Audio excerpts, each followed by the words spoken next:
Tapi tiga-tiganya kalah. Bukan cuman kalah, tiga-tiganya kehilangan sejumlah besar kawasan. Daerahnya. Iya.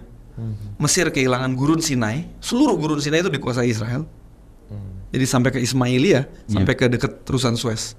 Kemudian Suriah kehilangan dataran tinggi Golan. Ya, Golan. Kemudian Yordan itu kehilangan tepi barat. Jadi tepi barat itu tadinya masih masuk dalam kawasan Yordan. Termasuk Masjidil Aqsa, Yerusalem Timur tahun itu diambil alih oleh Israel. Nah, kejadian itu menjadi pukulan bukan hanya untuk ketiga bangsa itu, tapi untuk seluruh bangsa Arab, terutama untuk orang Palestina. Orang Palestina yang waktu itu terpecik harapan bahwa wah, 3 negara bantuin kita nih gitu. Itu optimis lah. Anti klimaks gitu. Berakhir anti klimaks, dan waktu itu bisa dibilang orang tuanya sudah apatis.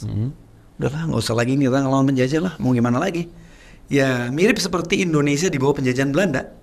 Udah capek kan? Ratusan tahun kan? Iya. Kemudian anak-anak mudanya sudah berubah menjadi hedonis.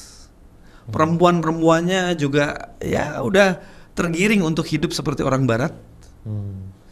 Nah, pada saat itulah seorang laki-laki guru madrasah yang bernama Syekh Ahmad Yasin memulai sebuah gerakan pendidikan. Masya Allah. Mirip dengan apa yang dimulai oleh Imam Al-Ghazali dan Syekh Abdul Qadir Al-Jailani yang ditulis dalam buku Hakaza Zoharo Jilu Salahuddin wa Hakaza Hadatil Quds oleh Irfan Majid Irfan Kailani. Irsan Majid Kailani, Dr. Irsan Majid Kailani. Pensyarah atau muhadir di Universitas Islam Madinah.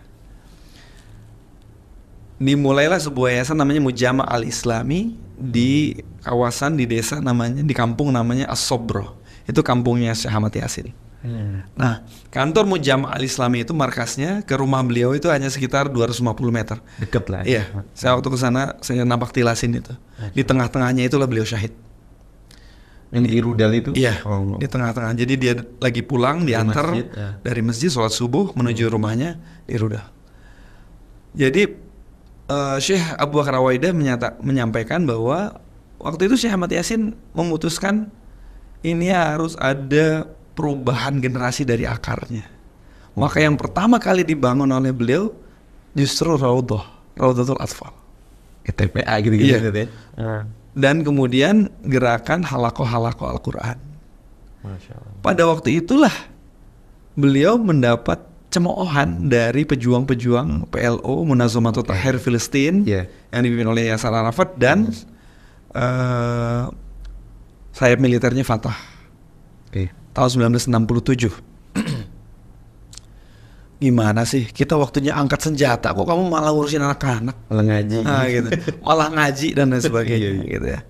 Tapi subhanallah, 20 tahun kemudian Hamas berdiri, 30 tahun, 40 tahun kemudian kita menyaksikan Ismail Haniyah, Khalid Mish'al, kemudian Ahmad Ja'bari, Muhammad Daif yang sekarang menjadi panglima. Ini adalah anak-anak yang kepalanya dielus-elus oleh Syekh Ahmad Yasin di Mujama' Al-Islam.